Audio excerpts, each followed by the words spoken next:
Hey everybody, JC here from Toy News International and MarvelousNews.com, and we're here at San Diego Comic-Con at the Hasbro booth, and I'm with the fine folks with the Marvel brand team. I'm Tony Colella. I'm the senior model artist on the Marvel brands. And I'm Bobby Vala. I'm a senior designer on Marvel Legends and all other Marvel brands. So how's it going, guys? You guys having a good show? Fantastic show. Super positive. Really liking all the reactions to the new product. And just haven't gotten out to check out all the rest of the stuff. We've just been here kind of answering questions, but it's been great so far. Awesome. I got to say, you guys have really, this past year or so, you've been knocking it out of the park with the Marvel Legends. You've really, like, your head sculpts with your movie figures are top notch. I mean, are on par with like the higher end SH Figure Arts and stuff. So I think you guys are doing awesome work.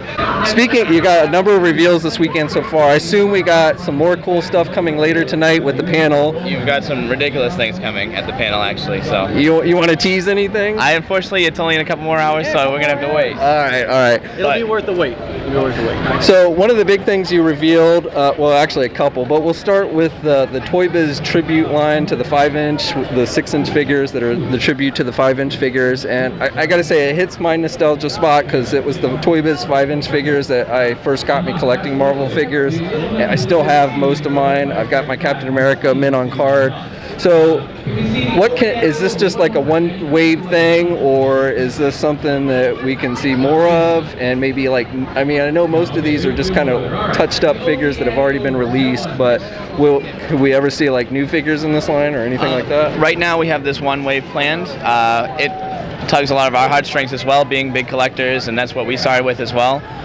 So we're looking to do more. Hopefully it's a good response for something like that, and I'm glad that you like it as well. And Bobby actually had started it with the 3¼ set. Yeah, we had the Sinister 6-pack, the 7 figures for Amazon, and the team saw like how cool that was, putting that on the retro card, and I was trying to pitch it for 6-inch for a long time because I figured, you know, with the size of those old Toy Biz figures, and those cards were kind of oversized, I felt like it would be perfect for our 6-inch figures. So it's good that the 3¾ set went over so well because we were able to then put that into 6-inch, and now it seems like the reception for it has been great, which is really awesome because I was such a big fan of that line, and I've been pushing so hard for it that I'm glad to see that people are liking that we were doing it. Awesome. Now I want to ask, with like the Iron Man, which you guys revealed today, some people had asked, is there any way you can tweak that figure so he's maybe a little bit taller? Because a big complaint with that original figure was that he was on the short side. Is there any possibility of that? As is right now, that's what we're going to be putting out. It will be the same molds, just a different color scheme. We gave him repulsor blast foot pegs. Technically, that gives him another inch and so in height. Yeah. I mean, technically. We got Dwight joining us here. Dwight heads up the Marvel Legends brand. So I'm sure most of you are familiar with Dwight, but he's joined us here. So Dwight, how's it going? Perfect. How about yourself, Jay? Good, good. So I hear you were over at the Marvel booth showing off some new Thor figures. So how is the Thor figures and everything being received? They're hitting shelves now.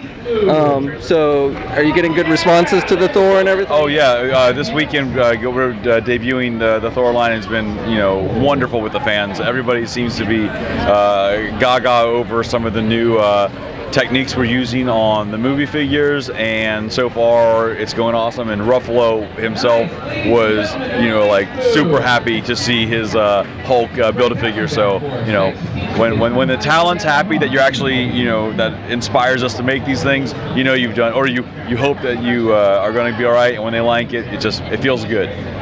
Now, could we possibly see more Thor figures, or is this probably a one and done wave with the Thor? One wave for, because it's so late in the year, it's just one wave for Thor for this year. Okay. Now, a question that comes up a lot, and I don't know if you guys are familiar, but like one of the problems that some people have with Marvel Legends is the distribution. Not that it's bad, but like a lot of times you get all the waves that come out together, kind of like at the beginning of the year, maybe in the middle of the year, and the end of the year. Are you guys aware of that? And is there anything that's going to be done or can be done to kind of, you know, spread that stuff out so people's wallets get don't hit so hard at one time? Sure. Yeah. I mean, in an ideal world, it would be a nice even, you know, a nice steady drip throughout the course of the year. That's very difficult to do. We are aware, and we're always working to improve distribution to make sure that you guys are getting things as time manageably spaced as possible. That's a little bit challenging when you have so many different brands now for Marvel. There are only a couple of actual set dates throughout the course of the year for new brands. So that is why you're getting things like Netflix and Thor at the exact same time, because they're new brands, so they require their own space on shelf. And that makes things sometimes get stacked up a little bit more than you'd like in an ideal world. Whereas like Spider-Man, where you have multiple waves throughout the year, and Avengers, where you have multiple waves, it's a little bit easier to try to stagger those because it's just taking up the exact same space on retail. So retail's not the only, or retail set dates isn't the only part of that equation, but it's a really big one, and it's a challenge that we're always trying to work to improve. Great. Now, speaking of new things, another new thing you guys debuted this week were the Marvel Legends with the vehicles. Now, are these just going to, the two that you happen to reveal have motorcycles? Is that all we're going to see with this? Is it just motorcycles, or could we see other kinds of vehicles released in this? Yeah, for the vehicles, I mean, we know how many great vehicles there are in Marvel, so we know we start off with that because that actually started from a custom that's only put in the diorama, where it was Ghost Rider on his motorcycle, and everyone loved it. And it took us a little while to get him there, but we finally got him out, and I think people are really liking it so far. So we're going to test this out and see how these do, and you know, there's no shortage of ideas we can do for possible figures with small vehicles.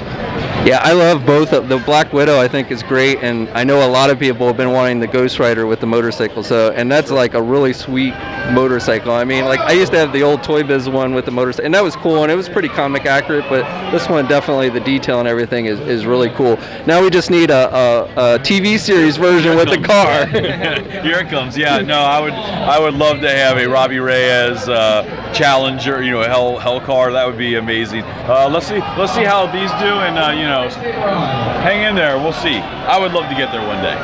And one last question I have, a lot of people ask is, and a problem that they find is that a lot of people with your packaging, with the window boxes, they're easy to open, and people will swap out the new figures and then put in the old figures, and the retailers are kind of oblivious to it, so they just put them back on shelves. Have you guys thought, like with your new tribute line with the blister cards, have you, or the card backs, have you thought about like making the packaging so it's harder to open so that people can't do that? Is that something that you guys have ever discussed? Or? Oh yeah, we've definitely discussed it, and we are aware of that being, you know, an issue that happens from time to time. The thing, we try to create a package that serves multiple reasons, right? We want something that looks really nice and premium and clean. So if you are an impact collector, you have something that you'll be proud of to keep it in stuff. We also want something that's not aggravating, you know, for fans to get to, because remember, this line is more than just for the adult collectors nowadays. It's for those younger kids as well. And there's also a cost issue to it. You know, some of those more secure packaging, for instance, like the old school Toy Biz blister thing, you know, that's very expensive packaging. So if the concern was so great that is something that you wanted us to go to, something would have to come out of the product. So you would lose accessories to balance out the cost, because those, you know, those types of changes don't come always as cheap as you might imagine. Just from my opinion, I wouldn't want to go with those old Toy Biz. They were definitely harder to get open, but so hard that many times you needed Band-Aids after you tried to open them up. So maybe something else besides that, but definitely something a little more secure would be great. But yeah. So, you know, like I said, you guys have got more surprises coming tonight, I'm sure. Anything you want to maybe just hint or tease? I mean, probably this video won't even go up until after the panel, but I'm excited for a Build-A-Figure reveal tonight. Possibly for that Spider-Man wave you started to show here? Possibly for that. Awesome. All right, well guys, thanks for taking the time to talk with us. It's really appreciated. Like I said to these guys earlier, you guys have really been knocking it out of the park this year, and even into last year. Your head sculpts are looking awesome with the movie figures. I've actually become more of a movie figure collector, I think, than a comic book collector in the past year, and I used to always hate the movie figures, so you guys are doing an awesome job. Thanks, Jay. Thanks for coming out and talking to us. It's a pleasure seeing you again. Thank you. So this is JC here from San Diego Comic Con. Thanks for watching, and I'll check you later.